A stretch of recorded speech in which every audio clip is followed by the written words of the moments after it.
Como les decía, nosotros tenemos nuestro invitado de hoy, nos engalana el Z aquí, Pelegrín Castillo, de la Fuerza Nacional Progresista, a quien queremos dar los buenos días. Muy buenos días, muy contento de encontrarme en compañía de ustedes. Los felicito, creo que es una opción, una propuesta muy interesante.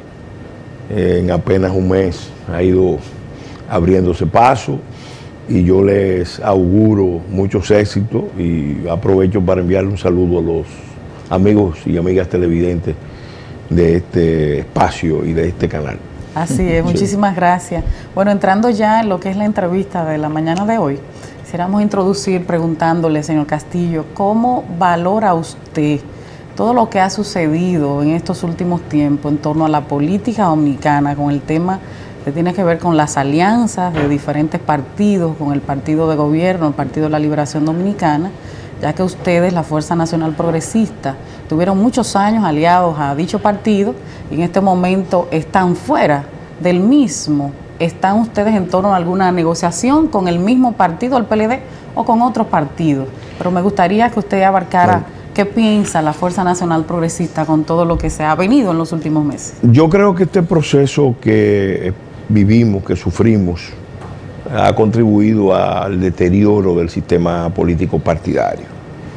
El sistema político partidario venía sufriendo crisis precisamente después de un proyecto de reelección del presidente Hipólito Mejía.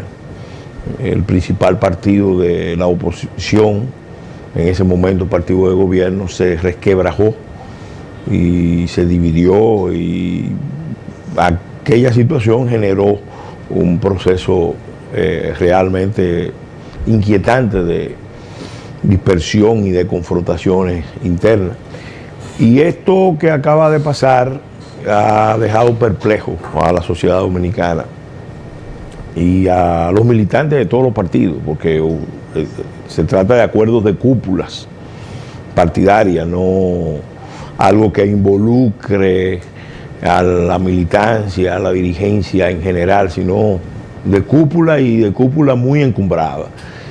Y eso ha, a nuestro juicio, resquebrajado el sistema político partidario ya de una manera peligrosa, y ha generado unos desbalances y una serie de situaciones que son muy preocupantes. Uno que vivió la experiencia del 2002 sabe que una cosa es la reforma constitucional, que es traumática. La del 2002 fue traumática, esta fue traumática.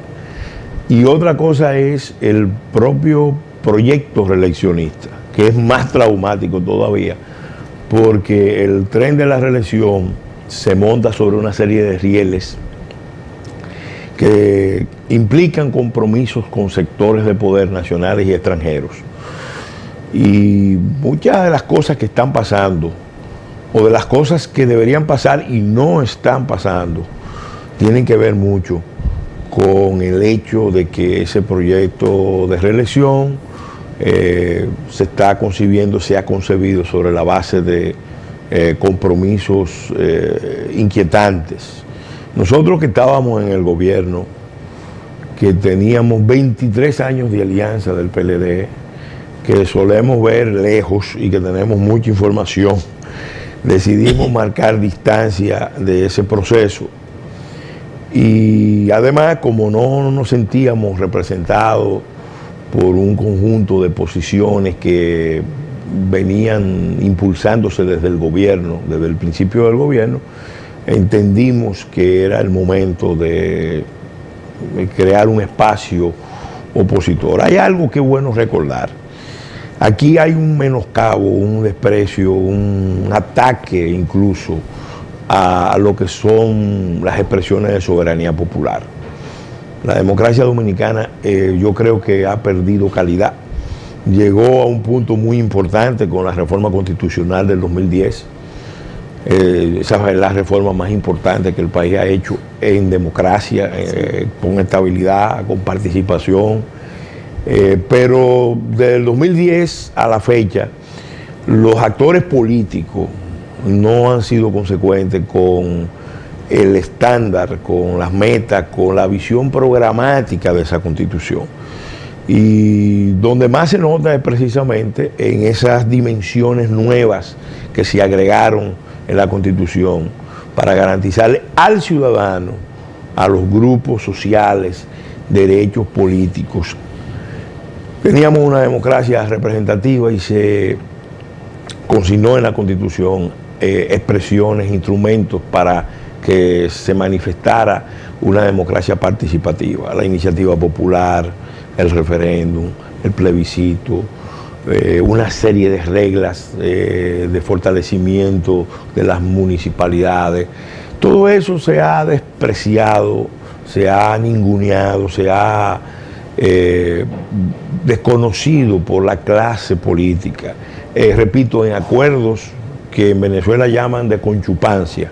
¿Sí? Acuerdos de los cogollos partidarios arriba, en la cúpula, entre los grandes jerarcas de los partidos y con los grandes grupos de interés nacionales y extranjeros. Entonces, eso, a nuestro juicio, llega un momento en que se impone que la expresión de la soberanía popular busque su causa. Ahora mismo el país está amenazado. Nosotros podemos decirlo con conocimiento de causa. La existencia misma del Estado Dominicano ha estado sometida a una serie de peligros, a una serie de amenazas que vienen del entorno exterior y que han sido cada vez más agresivos por la debilidad interna. La mayor parte de los problemas que hemos visto de ataques a la soberanía, a la autodeterminación del país, a la capacidad de decidir sobre asuntos tan importantes como migración, nacionalidad, control fronterizo, para hablar solamente de los temas que están en el debate,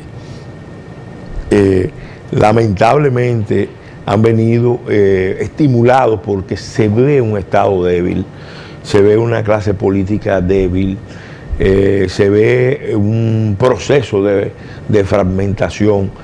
Entonces, nosotros hemos dicho en la Fuerza Nacional Progresista, es un planteamiento que tenemos, lo dijimos cuando nos fuimos y lo estamos explicando y desarrollando, que el verdadero soberano, el real soberano es el pueblo. Los partidos en realidad son instrumentos de esa soberanía, expresión de esa soberanía. Cuando los partidos, por los procesos naturales que se dan en los partidos, que son de concentración, de poca apertura, de lo que Robert Mitchell llama la ley de hierro de la oligarquía partidaria, cuando los partidos llegan a anquilosarse, no son capaces de renovarse, de crearle espacio de participación a sus militantes, a sus dirigentes, y además se desconectan de la sociedad, no se sienten parte del conjunto de la sociedad o del proyecto nacional, y al contrario, en algunos casos hasta asumen agendas extranjeras. Entonces es necesario que se exprese con fuerza la soberanía popular, la soberanía de la gente, porque la gente sencilla tiene un poder que no siempre lo está expresando, ejercitando, pero lo tiene. Y ahora en esta coyuntura nosotros entendemos que llegó el momento, estamos en presencia de un momento que impone que el ciudadano, millones de dominicanos y dominicanas, tomando conciencia de la situación, de los retos a los que estamos enfrentados, den un paso adelante. Como Fuerza Nacional Progresista nosotros somos una organización débil en términos orgánicos, pero grande en la visión y en el compromiso, como lo dijo el profesor Juan Bosch, de defender los intereses de República Dominicana, y estamos entonces en una línea de abrir nuestras filas y sobre todo abrir nuestra plataforma de candidaturas. Eso significa que no hay alianzas. Eso significa que estamos empeñados en hacer una alianza con el pueblo dominicano, con muchos sectores de la vida nacional, diversos, muy diversos. Hay grupos organizados diversos de naturaleza patriótica, cívica, grupos comunitarios, sectores productivos, sectores religiosos, preocupados por los ataques a los valores fundamentales, fundacionales del Estado, porque hay un ataque. Entonces, con esos sectores estamos haciendo los esfuerzos de conformación de lo que sería un polo soberano. Doctor, ustedes tuvieron una alianza de 23 años, dice usted, verá, con el PLD. Sí. Evidentemente que durante esos 23 años, por decirlo así, ustedes se sentían bien, que se mantenían ahí. El asunto ahora, la diferencia viene sobre todo después de la reforma constitucional. Ahí que se produce la ruptura de ustedes con el PLD y el gobierno actual. La pregunta que yo quisiera hacerle es, ¿esto significa, verdad, una ruptura con el gobierno, con todas sus consecuencias? Y al mismo tiempo, como ustedes están trillando camino aparte ya, ¿cuál es la propuesta de ustedes para el país, concretamente?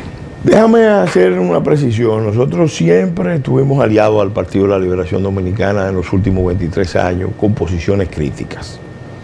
El único partido que suscribió acuerdos con el PLD siempre con una base programática fue la Fuerza Nacional Progresista. Y tanto en las esferas de gobierno como en el Congreso, como en los debates públicos, aunque éramos partido aliado, mantuvimos posiciones críticas cuando entendíamos que teníamos que tener posiciones críticas. En algunas ocasiones fuimos propiamente la oposición dentro del gobierno. Sobre todo que aquí hay un déficit de oposición, aquí no hay oposición. Eso es bueno decirlo. Ahora mismo está tratando de constituirse un polo opositor alrededor de un nuevo partido que se conformó a partir de la división del PRD, pero realmente en términos de diferenciación programática no hay mucha diferencia a la agenda que está impulsando el proyecto reeleccionista. Entonces es bueno hacer la precisión que nosotros, aún dentro del gobierno, éramos un partido muy crítico a partir de la visión programática y de los acuerdos. Y quiero recordar que nosotros ya en el 2010 habíamos decidido trillar un camino propio, se lanzó un proyecto, estuvimos explorando esa posibilidad y sin embargo por la naturaleza de las contradicciones que se desarrollaron en el proceso del 2012, renovamos la alianza. Nosotros tenemos una visión de nación. Si hay algo que tenemos, que hemos podido, que es nuestra mayor fortaleza, haber construido una visión de nación, no solamente desde la última encuesta, de aquí la política se ha devaluado tanto que se hace política tomando en cuenta la última encuesta. Nosotros, nuestra perspectiva es más profunda, es desde la historia, es desde la cultura, es desde una visión geopolítica, es desde un sentido trascendente. A partir de ahí nosotros hemos construido una visión que se expresa en todos los campos, Nosotros yo podría decir que no es un programa tecnocrático, es un programa vivo, resultado de muchas luchas, de muchos esfuerzos y todos coordinados dentro de una visión de proyecto nacional. Ahora, ¿qué necesitamos? Darle fuerza, esqueleto, fortaleza a esa visión con un mecanismo de articulación, porque los partidos son articuladores de fuerzas sociales. Los partidos tienen mayor o menor fuerza en la medida en que sepan interpretar las necesidades de su sociedad, los procesos, las coyunturas, y en este momento la coyuntura, a nuestro juicio, demanda el surgimiento de una posición patriótica, soberana, de afirmación dura de las posiciones nacionales en una serie de áreas muy críticas, de las cuales depende, repito, la soberanía y la autodeterminación del Estado Dominicano. Ustedes tienen, yo hablaba dentro de mi pregunta, sí, yo incluía las propuestas concretas que ustedes tienen para el país. Yo diría, por ejemplo, en el orden de la delincuencia. Mira, vamos a empezar por la más importante antes de hablar del tema de la delincuencia. A nuestro juicio, la prioridad número uno del Estado Dominicano en estos momentos es cambiar radicalmente la política exterior del Estado. con relación especialmente al tema haitiano. Nosotros tenemos una política exterior que no está concebida y no es algo que lo podamos atribuir exclusivamente a este gobierno. Estamos hablando de que es un proceso que se viene gestando hace muchos años. Tenemos una política exterior que no está concebida en función de una visión de los intereses nacionales, sino en función de más de los intereses de las agencias internacionales, de las potencias que nos han asignado un rol, el rol de Estado pivote de Haití. Y nosotros hemos dicho, ese rol de Estado pivote es lo que está contribuyendo a esta crisis. Nosotros somos, en la práctica lo hemos sido, en la zona de descompresión, la válvula de escape a la crisis haitiana. La comunidad internacional no ha querido asumir, no tiene por qué asumir un compromiso con la reconstrucción de Haití en Haití, mientras exista en República Dominicana una opción alternativa de descomprimir la crisis contando con sectores nacionales. Entonces, nosotros hemos dicho, la prioridad de un cambio como el que estamos proponiendo es cambiar la política exterior, y eso obviamente, para que sea más que un mero discurso, tiene que venir acompañado de políticas internas muy consistentes, muy serias, muy creíbles, porque el problema nuestro es que no nos creen. Tenemos un doble discurso en política internacional frente al tema haitiano. Incluso lo peor, el doble discurso y además una incongruencia entre lo que se dice y lo que se hace. Entonces nosotros hemos dicho que nosotros queremos un compromiso máximo de la comunidad internacional con el destino de Haití en Haití, pero que somos los peores enemigos de una solución dominicana a los problemas haitianos. Y que vamos a combatir cualquier fórmula de solución a los problemas haitianos en República Dominicana. Eso tiene que venir acompañado ¿de qué? De una política muy fuerte de frontera, de seguridad y desarrollo fronterizo. Por eso no tenemos empacho en decir que una de nuestras prioridades en respaldo a ese cambio de política exterior es el levantamiento de un muro con 5 entradas, como mandan los convenios internacionales, porque no es para impedir. Fíjense que el canciller haitiano, si nos da la razón, él habla de las fronteras porosas y dice que hay 81 puntos de pasos y que el haitiano pasa a República Dominicana como a la sala de su casa. Óigame, lo dice el canciller haitiano en CNN. Entonces vamos a perder el país. El país, República Dominicana, no va a tener salida con esta situación. Entonces, ese cambio no lo van a hacer los actores políticos tradicionales que se han comprometido con una visión que nosotros tenemos años cuestionándola internamente, años pidiéndole al presidente Fernández en un momento, pero sobre todo al presidente Medina, que cambiara ese enfoque, porque ese enfoque lo que hace es entrampar a República Dominicana. Eso en cuanto al tema, vamos a decir, más grueso y el que más unifica a los dominicanos y del cual dependen todos los otros, porque si el Estado colapsa, nosotros hablamos de Haití como Estado fallido, pero si República Dominicana no es capaz de repatriar, no es capaz de cuidar su frontera, no es capaz de definir soberanamente quiénes son sus nacionales, nosotros vamos a ser un Estado fallido de otra naturaleza, con un nivel de desarrollo mayor, pero igualmente fallido. Entonces, ese es un tema medular. Me preguntaba sobre un tema en el que nosotros también tenemos muchas preocupaciones. Nosotros creemos que aquí la agenda de seguridad de República Dominicana tiene que ser revisada profundamente. Y ahí, afortunadamente, también podríamos decir que somos un partido que tiene definiciones importantes y además decisión e historia. Nosotros, en primer lugar, nosotros creemos que muchos de los problemas de seguridad que tenemos, que afectan a la ciudadanía, tienen que ver mucho con las debilidades de la seguridad nacional. La seguridad nacional y la seguridad ciudadana tienen que estar complementadas. Tiene que haber un enfoque integral de seguridad. Cuando fallan las fronteras, cuando no hay seguridad en las fronteras, no puede haber seguridad en las calles. Y ustedes dirán, ¿y qué relación hay entre una cosa y otra? Mire, la mayor parte de la situación de violencia que estamos viviendo, que estamos padeciendo, tiene que ver con una serie de fenómenos que se pueden medir claramente. Aquí tenemos una alta concentración de armas, que no las fabricamos aquí, que entran de una u otra manera al territorio nacional. La mayoría no están entrando legalmente, están entrando ilegalmente. Tenemos una concentración de dinero sucio que viene a lavarse a República Dominicana y obviamente es el mayor desestímulo de la producción real de riqueza. Eso es una realidad.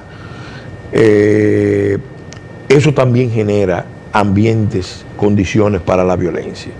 Tenemos problemas serios de debilidad institucional, empezando por que los órganos de lucha contra la criminalidad son débiles. Tiene 35.000 policías uniformados, con autoridad legal, con armas, con insignias, pero tiene una estructura salarial de la policía que es sencillamente aterradora. Entonces, no nos engañemos. Muchos de los problemas que tenemos nos lo hemos generado en términos de seguridad por déficit en la seguridad nacional y en la seguridad ciudadana. Con acciones muy puntuales se puede mejorar, pero la solución real para crear un país más seguro tiene que venir por un esfuerzo coordinado en todas las áreas. Por ejemplo, empleo es un tema medular. Tú tienes una tasa de desempleo que es el doble del promedio de América Latina. Voy a poner un ejemplo muy concreto que tiene que ver con el tema anterior. Los sindicatos de la construcción han estado en contacto con nosotros. En un momento en que el país está en un plan de regularización de extranjeros, los sindicatos dicen, nosotros queremos que se cumpla la ley 80-20 para que los dominicanos trabajen en las mejores condiciones, no en las condiciones que trabaja el trabajador extranjero ilegal. Los sindicatos no han tenido ningún respaldo de parte de las instituciones oficiales. Le están negando el derecho de los dominicanos a trabajar en su propio país. Oye, eso es grave.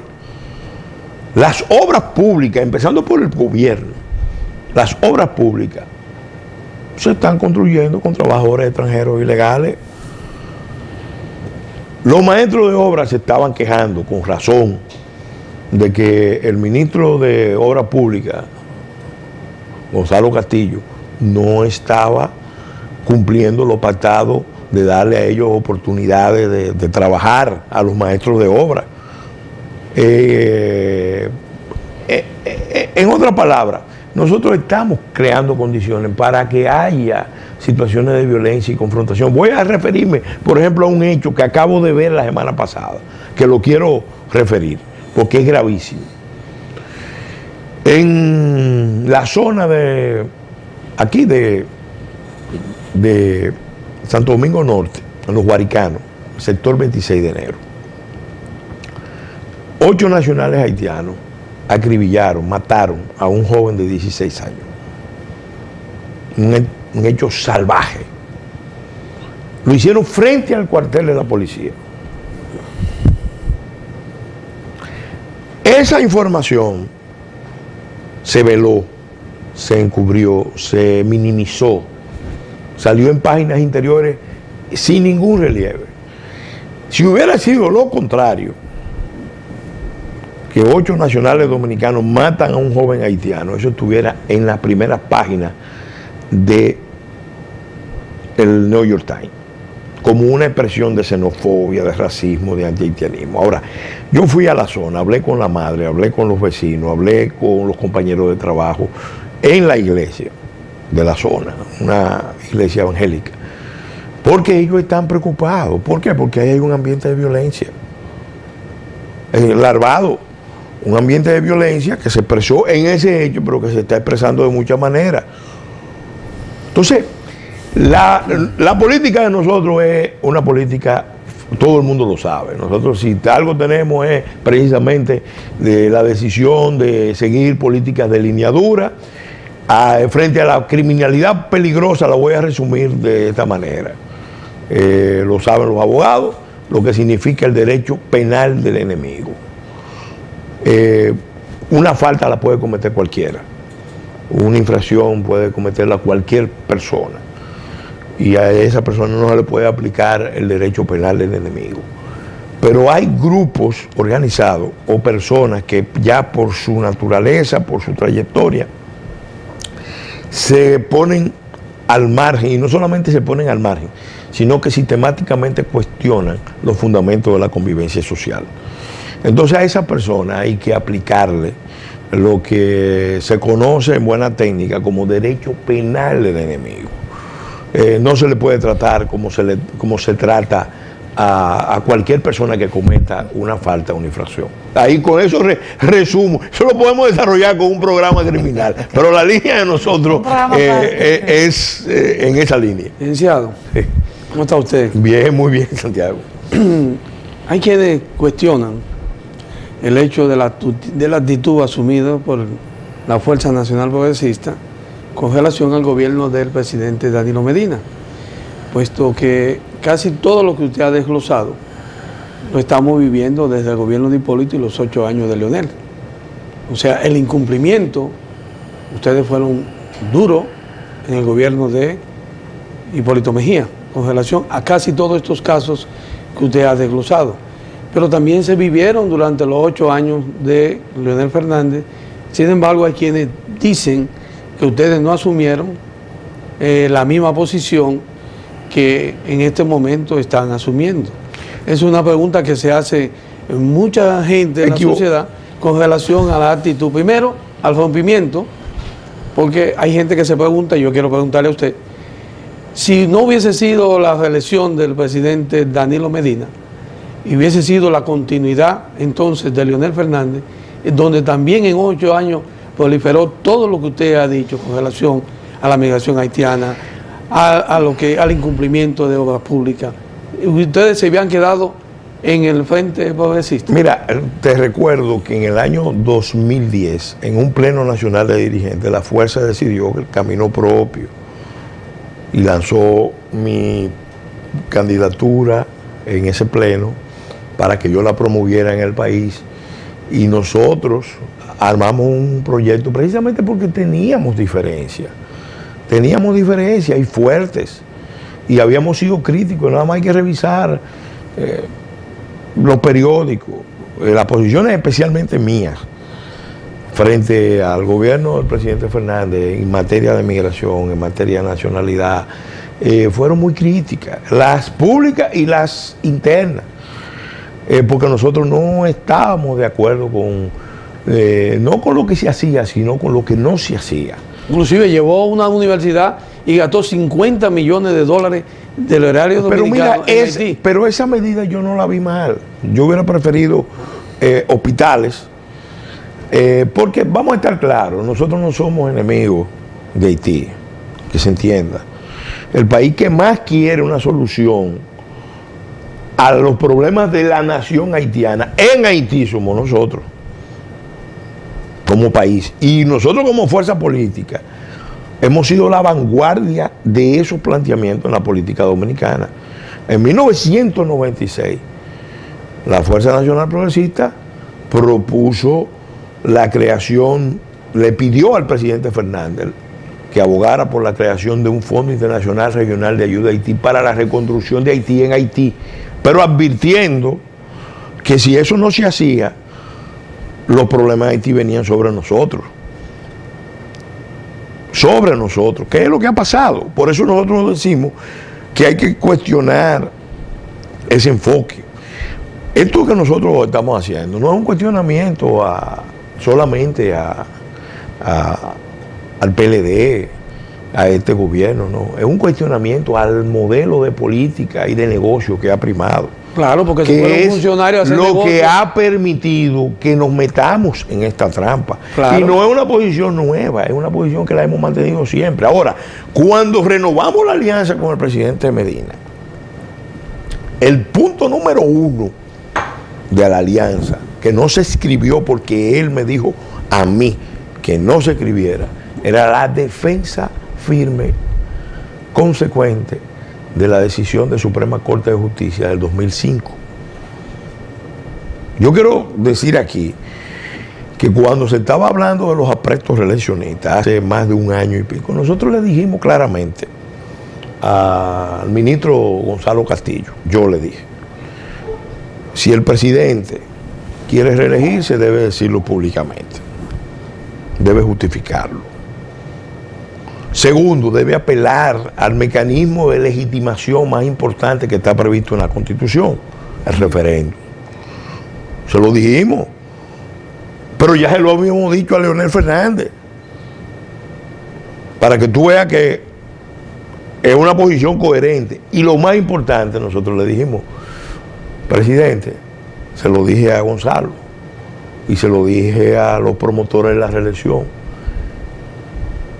nosotros no apoyaremos nunca la continuidad de esta ambigüedad en la política internacional del país. Lamentablemente usted pronunció un discurso en La Habana que recibió el apoyo de todo el mundo.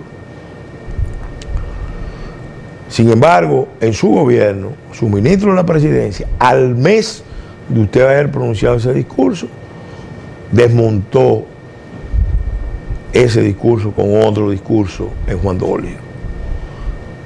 Y desde el tiempo, desde el principio del gobierno, estuvimos luchando con esa contradicción. Le pedimos al presidente que superara esa contradicción, porque estamos en presencia de una situación de peligro y el país no puede tener un doble mensaje. El país no puede tener ambigüedad, no puede tener fisura. Y el que está llamado a unificar esas posiciones es el presidente. El presidente no lo hizo.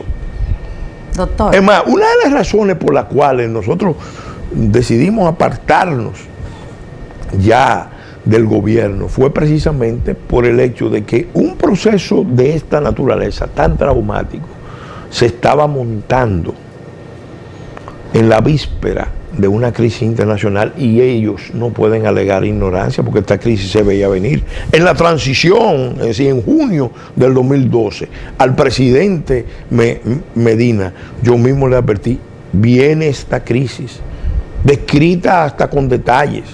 A nosotros nada de esto que está pasando nos sorprende. Ahora, ¿qué es lo que ha primado? La ambigüedad. La ambigüedad, la vacilación, la incoherencia. ¿Por qué? Porque hay compromisos con actores, por ejemplo, que están promoviendo la binacionalidad. El tren de la reelección se está montando sobre el concepto de binacionalidad. Y nosotros estamos en contra de eso. ¿Cómo así? ¿De qué iba? Bueno, ustedes han visto cómo en los grandes grupos empresariales del país, especialmente el Grupo Vicini, se ha empoderado, especialmente el empresario Juan Bautista Vicini, de la idea de la binacionalidad. En un momento en que el Estado vecino, con el que se está hablando de binacionalidad, de armar un esquema de binacionalidad, está desconociendo la soberanía, la autodeterminación. Entonces, esa ambigüedad no puede existir. El pueblo dominicano es el que tiene que superar eso, porque los actores políticos y la clase dirigente y la oligarquía de este país no es verdad que le va a dar respuesta a esos problemas. Doctor, nosotros tenemos que invitarlo a otro programa. Gracias a ustedes. Claro. Más tiempo, porque hay muchos temas que seguir desarrollando con usted. Eso de la parte que tiene que ver con ese proyecto de los Vicini. Exactamente. La gente tiene que conocer, los empresarios que están incluso, que todavía el país no lo conoce. Pero quería preguntarle, con relación a usted, en su posición de energía y minas, que sale de esa posición, ha recibido algunos ataques. ¿A qué se deben esto? Y si lo veremos a usted en lo que resta de política con alguna candidatura previamente. Presidencial. Presidencial, si el país... Mira, cuando nosotros salimos al Ministerio de Energía y Minas, por las razones que salimos, porque están en las cartas de renuncia, Nosotros teníamos previsto que nos iban a atacar, pero yo le puedo decir que nunca se había hecho tanto en tan poco tiempo, con recursos tan limitados, en una forma tan transparente y con el umpire en contra. ¿Cómo? Ay, Dios ¿Cómo mío. es la cosa? Ya con eso le dije todo. Obviamente, en algún momento futuro, todo eso lo vamos a esclarecer. Ya hemos respondido cosas muy puntuales, pero esa es la verdad y lo que decimos estamos en condiciones de probarlo. Ojalá el incumbente actual cumpla siquiera una cuarta parte de lo que se dejó programado. Y yo lo que veo es que están buscando excusas para no hacer cosas que hay que hacer. Sobre todo corregir lo que está mal. ¿Candidaturas? Mira, nosotros tenemos que concentrarnos en la creación del polo, porque esto es una propuesta al país. El país tiene que conocerla. Estamos abriendo nuestras listas, son 220 candidatos a posiciones congresionales, 380 proyectos municipales. Queremos que venga gente joven o gente con experiencia. Y alrededor de una plataforma, una visión, vamos a postular candidatos. Sobre esa marcha, entonces, iremos definiendo las candidaturas mayores y sobre todo, por suerte, los programas de gobierno sabemos ya, porque lo tenemos hace años. Y repito, no son improvisados, son programas fraguados en la lucha, en todos los campos. ¿Van a llevar candidaturas a nivel nacional en todas las provincias? El objetivo nuestro es ser no Fuerza Nacional Progresista, sino el eje articulador de un polo de soberanía. No necesariamente tienen que inscribirse en la fuerza. Estamos hablando, por ejemplo, grupos que están preocupados por los ataques sistemáticos a la familia, a la vida, a la salud con dignidad, a la identidad religiosa y que la libertad religiosa del pueblo dominicano. Nosotros le estamos abriendo el espacio para que vengan, participen, se sumen y hagamos una expresión poderosa de soberanía popular en defensa de la soberanía nacional, con sentido patriótico y con sentido de afirmación duardiana, trinitaria y restauradora. Señora, hay mucho que conversar. Gracias. Con Pelegrín Castillo, sin duda. Nosotros estamos ya pasado del tiempo y queremos así despedir lo que es Matutino 19, no sin antes agradecer su visita en la mañana de hoy, agradecer a Casandro y a Santiago también al habernos acompañado, e invitarle a todos los televidentes que siga con la programación de